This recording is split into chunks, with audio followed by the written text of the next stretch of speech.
the Dick and Yankopon better than I say because you started league, you know. Your determination is a Ghana Premier League, you know.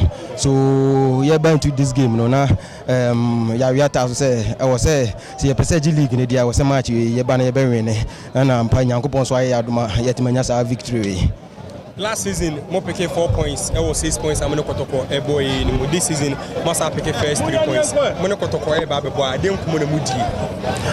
I can say Kotoko, Ghana, a big club, Ghana, one of the big clubs, Ghana. So, a team you respect or more for a dinner or one, but you can't, you say players now, women, young as colleagues, and one bubble fee. So, on the field of play, you know, and you can say they respect my players now.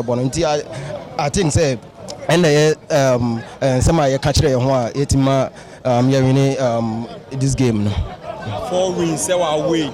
At the managing service performance, away no. Ebe Boahen Magic League na no.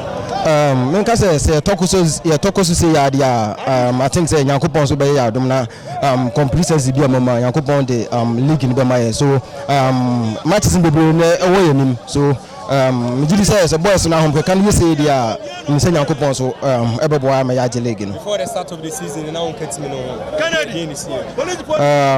Me fan say 1 or 2 things be and Emma meant me I on started bet uncle you bet many nations sell contract so I was send sign back now me be save woman and it's a massa about join woman.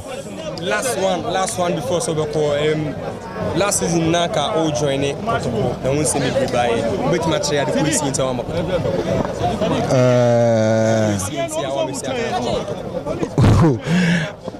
oh, with the boss. For this one, they make us say young fan to change because I know see we so make my say young fan to movie on.